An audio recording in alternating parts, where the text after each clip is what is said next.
Assalamu alaikum. Bonjour à tous. Tout d'abord, je tiens à remercier professeur Ali Saad de m'avoir invité à la première de cet événement culturel. Fadlek, c'est Ali. J'en suis touchée et honorée. Je regrette que ce soit pas en direct pour que nous puissions interagir ensemble. À défaut, je fais cet enregistrement. J'espère que la qualité sera assez bonne. Je remercie également toute l'équipe organisatrice. Je salue tout Subcom, en particulier mes professeurs et ceux parmi le staff administratif qui me reconnaissent encore.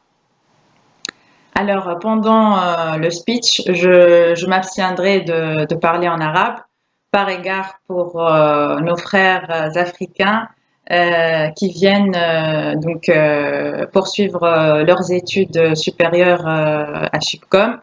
Et nous sommes fiers et heureux de les accueillir chaque année. Donc, soyez les bienvenus parmi nous. Je commence par me présenter. Arwa Benvier. Ingénieur co-diplômé Subcom Télécom Paris. En fait, j'ai fait Subcom entre 2007 et 2009. Je suis titulaire d'une thèse de doctorat en électronique de Télécom Paris.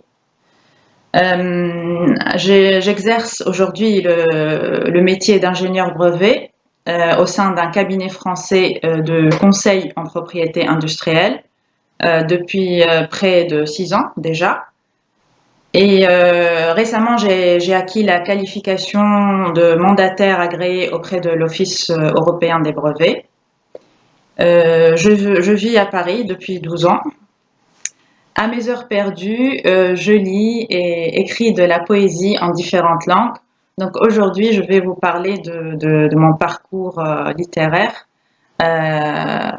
Si Ali me disait de parler de mon expérience en tant qu'écrivain, mais je trouve ça, écrivain, je trouve un grand mot pour moi. Je dirais que je suis un projet d'écrivain.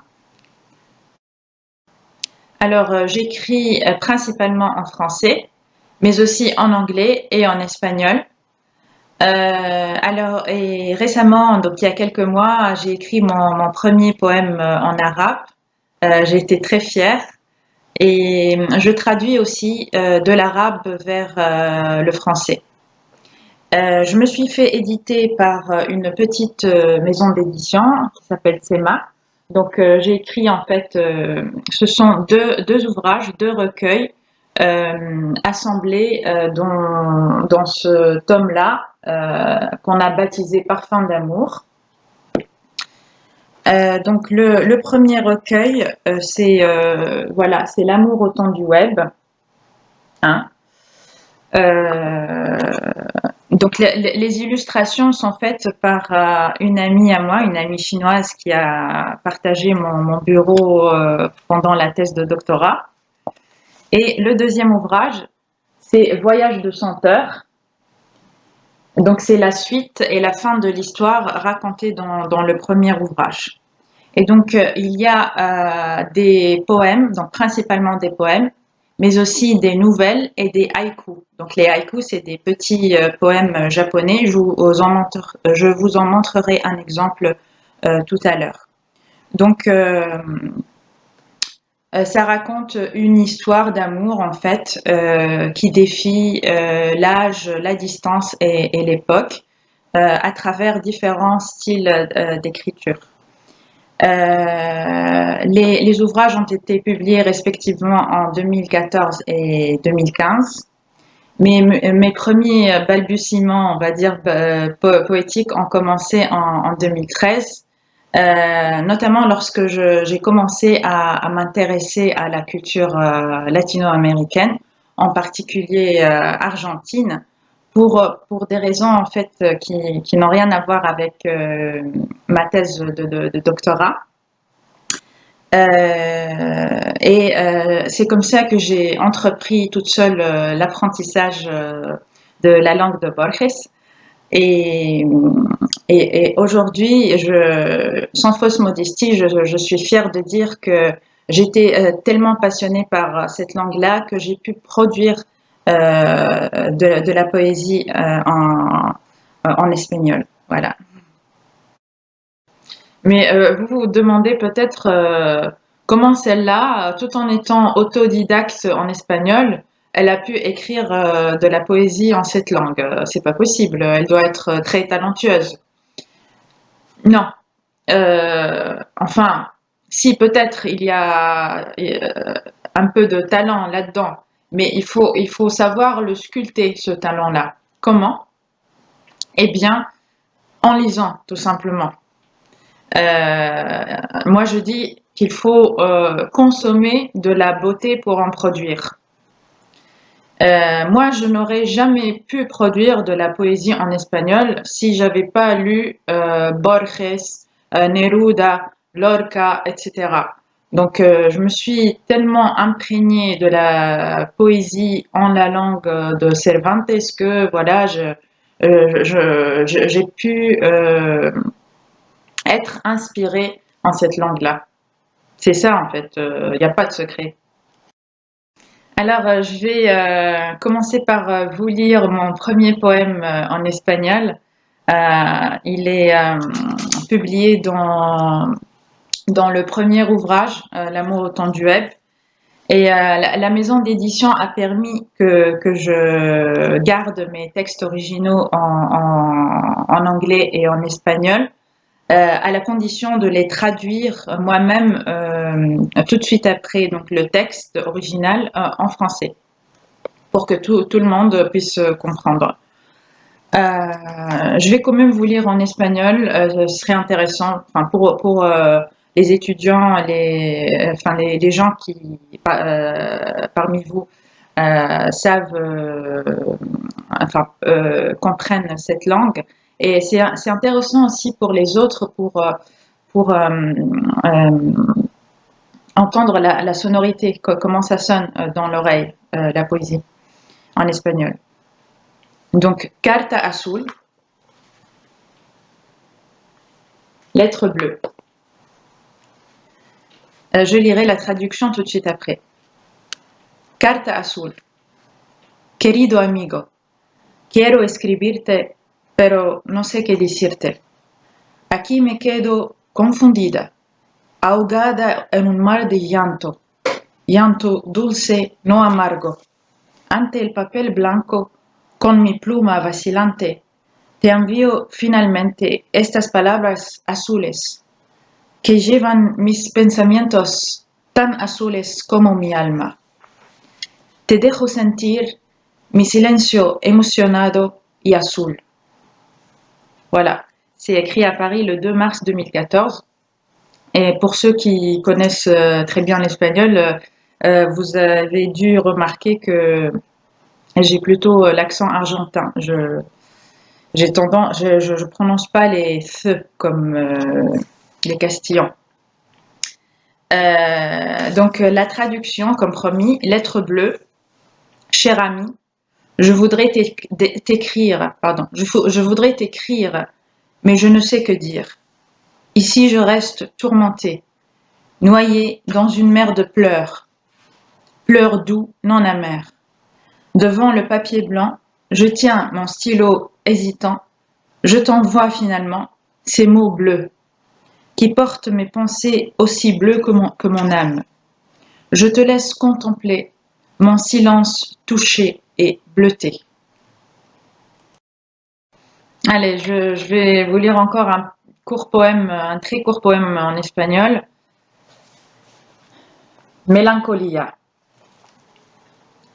Una gota de rocío se desprende de un lago, corre por mis mejillas, humedece mis labios, me acaricia la barbilla y cae en el fuego donde nació para apaciguarlo.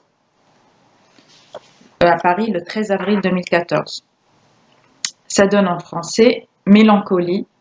Une goutte de rosée se détache d'un lac, ruisselle sur mes joues, humecte mes lèvres, me caresse le menton et tombe sur le feu où elle est née pour l'apaiser.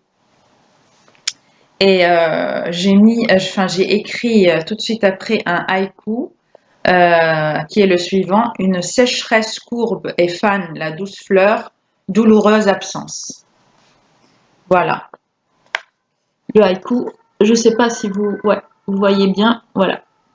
C'est toujours 3 vers, sous forme de 3 vers le haïku. Il faut que le premier et le dernier vers soient en 5 syllabes et celui du milieu en 7 syllabes.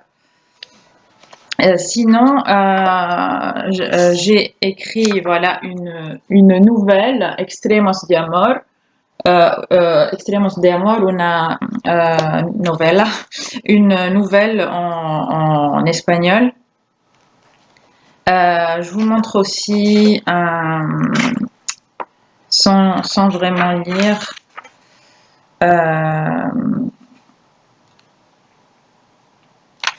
Voilà, j'ai une nouvelle, The Old Man, The Young Lady and the Sea, écrite en anglais. Et pour ceux qui connaissent le roman d'Hemingway, c'est un clin d'œil très très clair à Hemingway. Donc le roman The Old Man and the Sea, je vous conseille de le lire, il est très beau, très intéressant. Qu'est-ce que je voulais montrer aussi?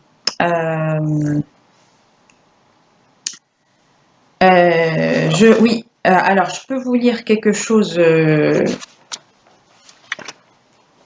en anglais. Allez, je vais lire quelque chose en anglais. Bloody poetry. Poésie ensanglantée. Écoutez bien, parce que je ne vais pas traduire en français par la suite. Je considère que tout le monde aujourd'hui est censé comprendre l'anglais. Bloody poetry. A friend asked me about the rules of good poetry. I wonder whether there are any. I believe spontaneity, sincerity, and simplicity are the tenets. But these aren't comments. Who am I to instruct? But if I had to suggest, I would recommend feel the turbulence, listen to the silence, shout at the existence and its absurdity. Show no mercy, neither towards yourself nor towards others. Shake, confuse them, yell, scream at them, and in each poem leave a part of your soul. Write with your own blood, fight, struggle till the end. Let the tragedy become sheer beauty, pure ecstasy. En fait, si je me permets de donner mon humble avis sur la poésie, je dirais que maîtriser la langue, c'est une condition nécessaire, mais non suffisante pour écrire de la poésie. Et la quintessence de la poésie ne réside pas, comme la plupart le pensent, dans la rime. Je trouve plutôt qu'elle réside dans les métaphores, dans les images. Moi, je dis que écrire de la poésie, c'est peindre avec les mots. Et pourquoi avoir choisi la poésie comme style d'écriture principal? C'est parce que je trouve qu'elle nous touche particulièrement, qu'elle est capable de déterrer la beauté qui est en nous, une beauté enterrée par le travail aliénant, par notre course quotidienne effrénée contre le temps. Et là, ça me fait penser à ce que disait Baudelaire. Donc, je vais lire sa citation. Donc, pour n'être pas les esclaves martyrisés du temps, enivrez-vous. Enivrez-vous sans cesse de vin, de poésie ou de vertu, à votre guise. D'ailleurs, en ce qui concerne la poésie, je vous recommande de regarder le film Dead Poets Society, donc le cercle des poètes disparus, où Robin Williams joue l'acteur principal. Je me prête là à vous lire une de ces citations extraites d'une séquence du film. Donc, we read and write poetry because we are members of the human race, and the human race is filled with passion. And medicine, law, business, engineering, These are noble pursuits and necessary to sustain life. But poetry, beauty, romance, love, these are what we stay alive for. Et lui-même, Robin Williams, dans cette séquence, il cite le poète Walt Whitman. Et il fait référence à un extrait d'un poème connu, Oh Me, Oh Life. Dans ce poème-là, Whitman remet en question sa propre existence et la futilité de la vie. Donc, je vais vous lire aussi cet extrait-là, et c'est très intéressant. Donc, la question, c'est sous forme de question-réponse. Donc, the question, c'est Oh me, so sad, recurring. What good am these? Oh me, oh life. The answer is that you are here, that life exists, an identity, and the powerful play goes on, and you may contribute a verse. C'est-à-dire que la pièce continue et que vous pouvez y contribuer par un vers. C'est très beau.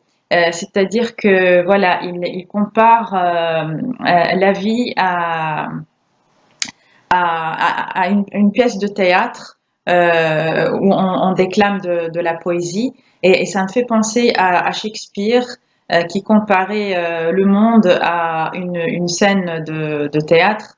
Il disait all the world is a stage and all men and women merely players. Alors la poésie pour moi et l'écriture, on va dire d'une façon générale, est très importante dans ma vie. Je ne puis m'en passer. Elle me permet de m'épancher, de m'évader, d'explorer un autre monde, d'imaginer, de créer à ma guise un ou plusieurs personnages que je ne pourrais être ou qui ne m'a pas été donné d'être, parce qu'on ne vit qu'une seule fois finalement. Et cette idée-là, elle est développée dans le roman L'insoutenable légèreté de l'être de Milan Kundera, qui y explique un peu le concept nietzschéen de l'éternel retour à travers deux histoires en fait, deux histoires imbriquées.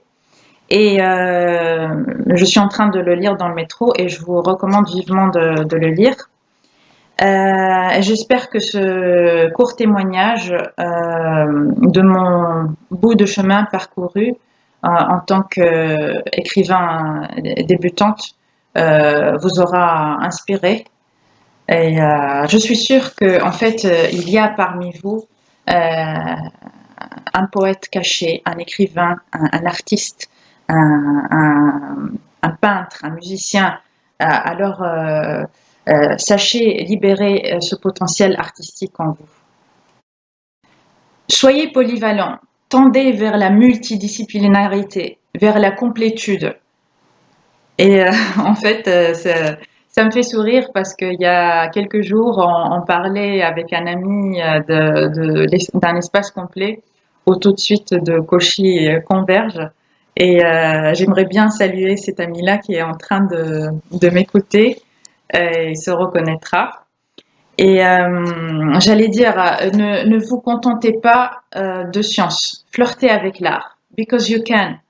Et vous êtes capable de bien plus de choses qu'on veuille vous le faire croire.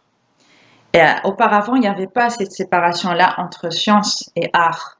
Je cite Leonardo da Vinci ou Omar Khayyam, qui étaient d'éminents scientifiques et artistes en même temps.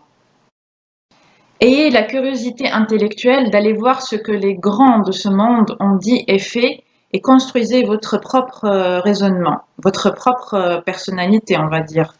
Ce n'est pas parce que vous êtes ingénieur que vous êtes incapable de comprendre la pensée de Nietzsche, de Heidegger ou de Marx.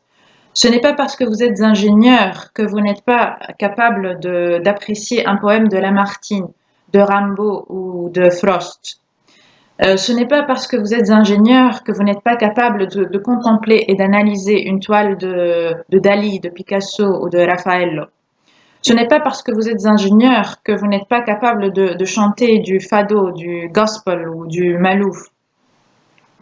Enfin, voilà, vous avez compris l'idée. Je vous invite à compléter votre formation scientifique par de l'art, mais aussi par l'histoire et la philosophie. C'est très important, ça. Pourquoi c'est important? Parce qu'un ingénieur qui est sensible aux arts, qui lit de la littérature, de la philosophie, qui s'y connaît en histoire, n'est pas facilement manipulable. Il est difficile de l'endoctriner. La logique dans le raisonnement que permettent d'acquérir les sciences, donc les hard skills, ne suffit pas.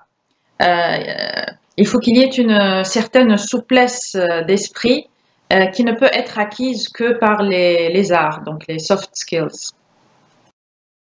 Alors pour finir, j'aurais juste deux derniers conseils à vous donner, si je me permets. J'espère ne pas trop dépasser le temps qui m'était accordé. Alors, mon premier conseil, c'est d'apprendre davantage de langues étrangères. Partez à découvrir le monde, faites des voyages, tout en apprenant les langues, la langue d'autrui. Donc, apprendre des langues étrangères, c'est un facteur de paix entre les peuples et, et ça brise les préjugés, de découvrir d'autres cultures, etc. Et même si vous n'avez pas cette opportunité de voyager, eh bien, lisez. Hein, à travers la lecture, on voyage aussi. Et sachez lire le livre de la nature à travers la méditation. Je n'insisterai jamais assez sur l'importance de la lecture. Lire, c'est enrichir son esprit et son vocabulaire pour exprimer comme il se doit toutes ses pensées et ne pas tomber dans la novlangue. Alors, c'est quoi la novlangue? Ceux qui ont lu Orwell, 1984 d'Orwell, ou en ont entendu parler, me comprendront. Eh bien, c'est un langage dont le but est l'anéantissement de la pensée par l'appauvrissement du vocabulaire et donc ça sert à asservir les peuples. Et donc, quand on lit, eh bien, on résiste contre cette servitude que voudraient nous imposer les forces qui nous gouvernent. Et là, je voudrais lire deux belles citations. Hein, Blaise Pascal qui disait « Tout le malheur des hommes est de ne savoir pas demeurer au repos dans une chambre. » Pourquoi ils ne savent pas demeurer au repos? Parce que tout simplement, ils ne lisent pas. Et Simone de Beauvoir disait tant qu'il y aura des livres, le bonheur m'était garanti.